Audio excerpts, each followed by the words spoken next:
m'a demandé de parler de la relation entre la pandémie du Covid-19 et la pollution de l'air. Et je vais d'emblée dire qu'il y a encore pas mal de points d'interrogation à ce sujet, parce que nous n'avons pas encore de données depuis très longtemps, tant sur l'effet de la pollution sur la maladie que sur la relation entre la pollution et le virus. Alors, il y a trois grandes questions que l'on peut se poser. Y a-t-il eu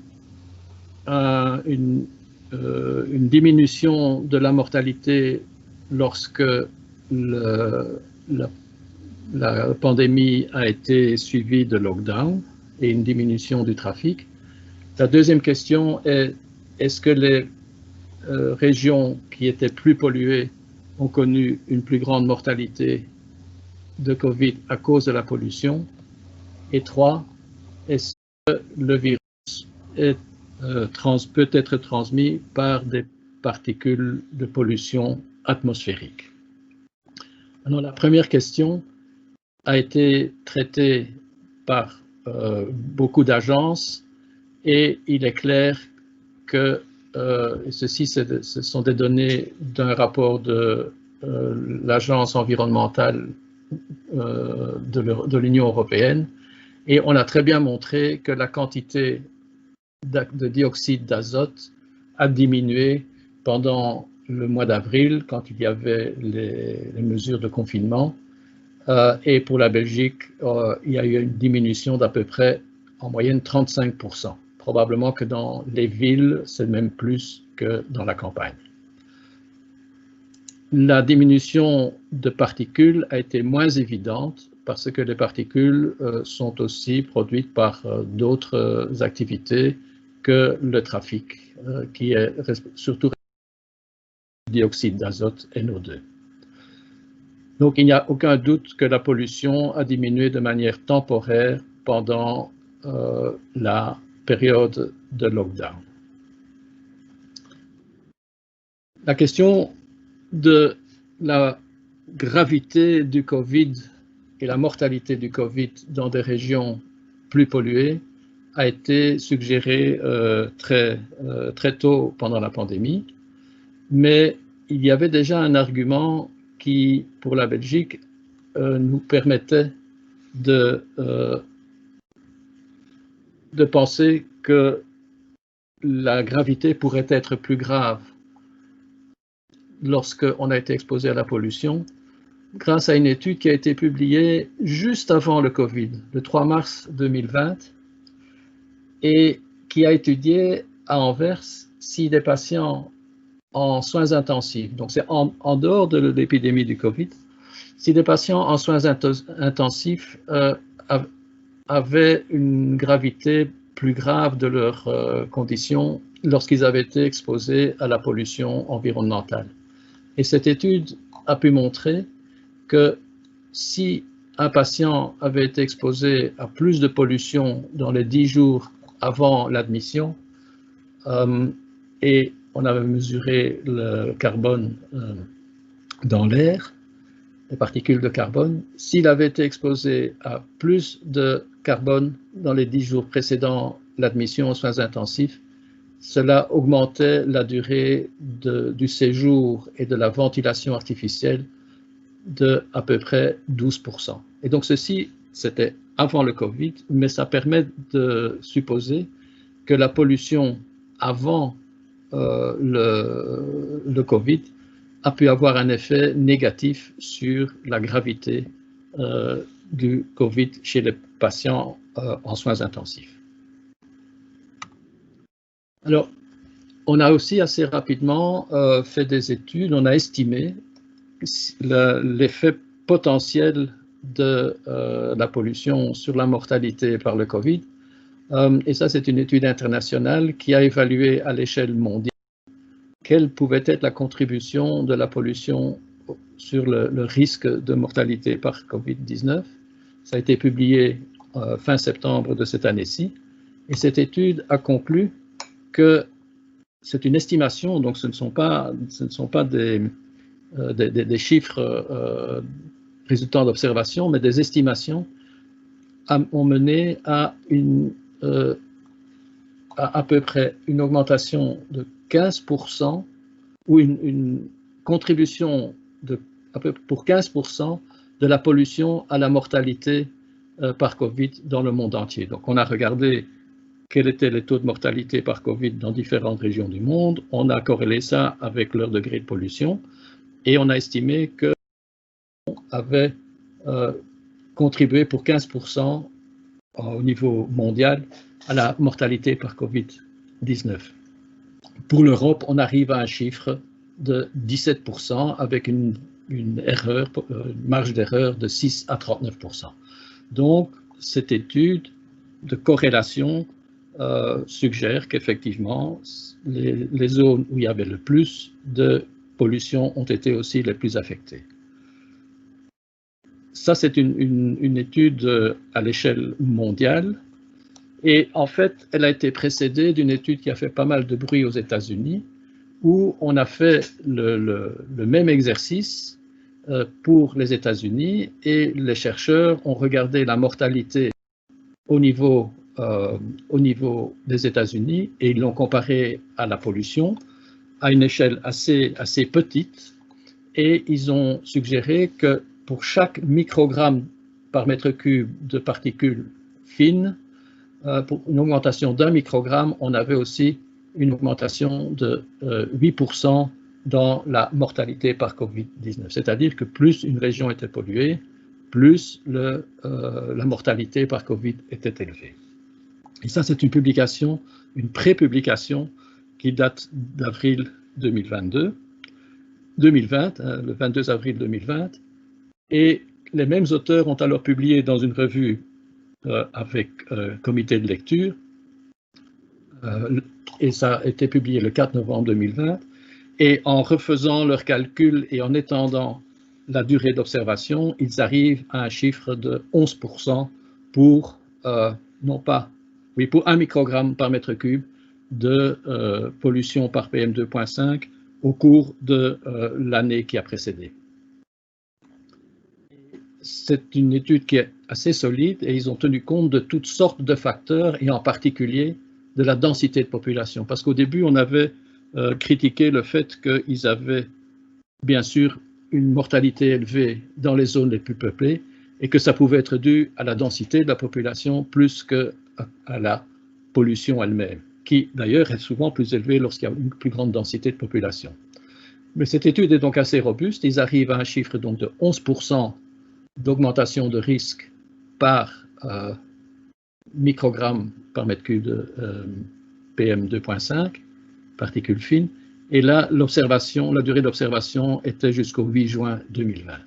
Donc cette étude suggère bien que plus une région est polluée, plus il y a probablement de gens qui ont subi des effets de cette pollution, et ils sont donc plus fragiles, et ça peut expliquer une plus forte mortalité. Par contre, on n'a pas pu mettre en évidence qu'il y avait un effet, entre guillemets, bénéfique de la chute de polluants pendant le lockdown sur la pathologie, en particulier cardiovasculaire, parce qu'on sait que la pollution augmente le risque à court terme, augmente le risque d'infarctus du myocarde et aussi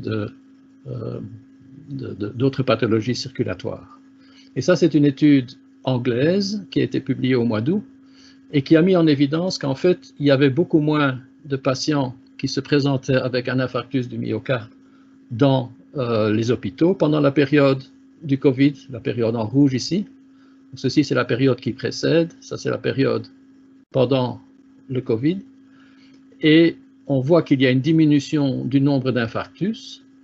mais ils disent que cette diminution n'a pas été due à la diminution de pollution, et ils affirment ça un petit peu sans bien l'argumenter, mais ils disent que c'est parce que les gens avaient peur d'aller à l'hôpital et qu'avec leur infarctus, on a donc assisté à une diminution des admissions, et on ne sait pas dans quelle mesure cela a causé une augmentation de la mortalité par infarctus. Il s'agit simplement ici du nombre d'admissions dans les hôpitaux. Dans une étude un peu semblable qui a été faite en Belgique,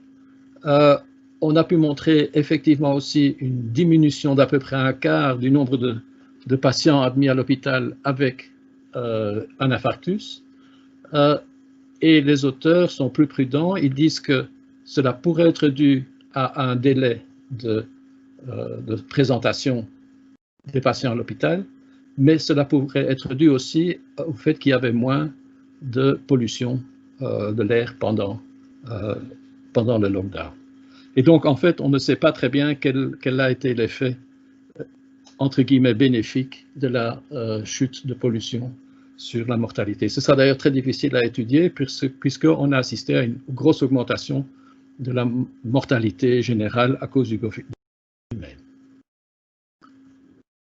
Alors, la troisième question qui a fait débat aussi, c'est est-ce que le virus est capable d'être transmis d'une région à l'autre ou sur de grandes distances via les particules de pollution atmosphérique. Alors, cette hypothèse a été formulée déjà très tôt, en avril 2020, par des chercheurs italiens qui, sur base de corrélations assez grossières entre la pollution dans le nord de l'Italie et en comparaison avec le sud de l'Italie, ont émis l'hypothèse que le virus avait été transmis par la pollution, pollution externe, et que cela expliquait pourquoi c'était le nord de l'Italie qui avait été aussi gravement frappé. Parce qu'on sait que le nord de l'Italie est une des régions les plus polluées d'Europe. Alors ça a fait pas mal de bruit, ça a été fort critiqué, cette publication ou cette hypothèse en fait, et d'autres chercheurs, entre autres des chercheurs italiens, ont tenté d'affiner les études ou les calculs qui avaient été faits par les collègues italiens,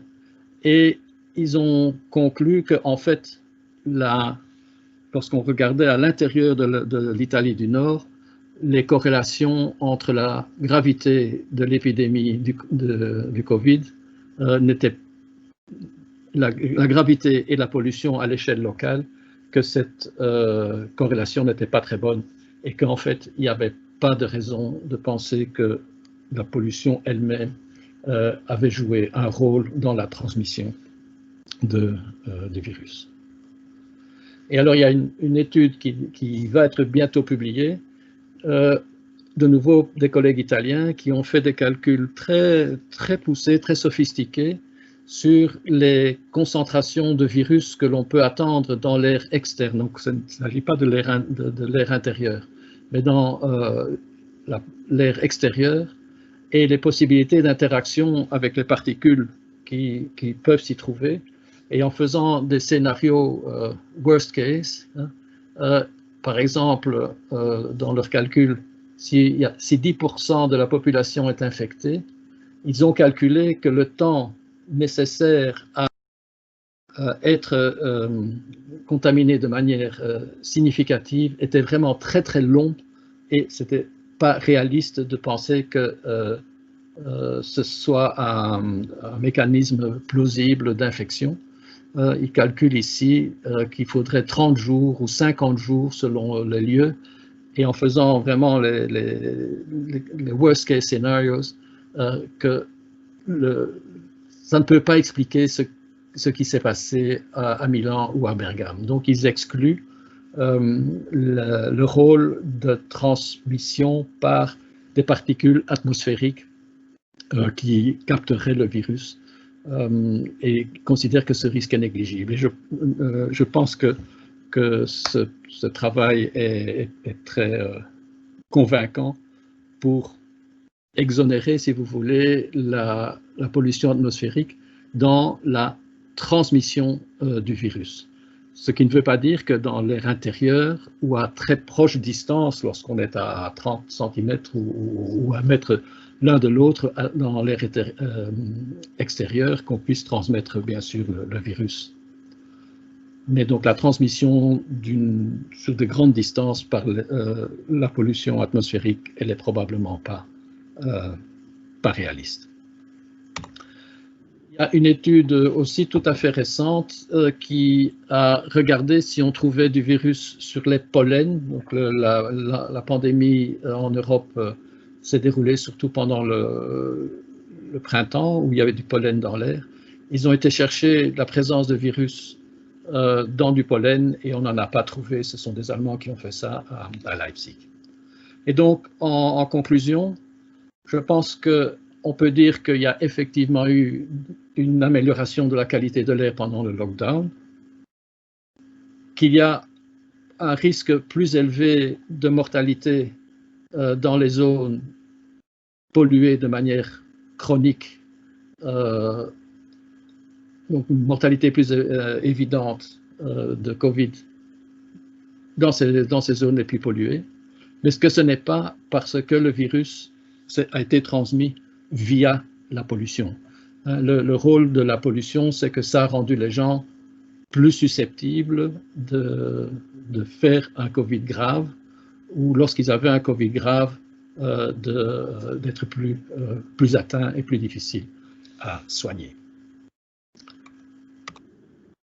Cela ne veut pas dire que la pollution ne joue aucun rôle dans la mortalité, bien sûr, et je pourrais conclure que nous avons le droit d'avoir de l'air pur autant que de l'eau pure et de la nourriture safe. Merci beaucoup.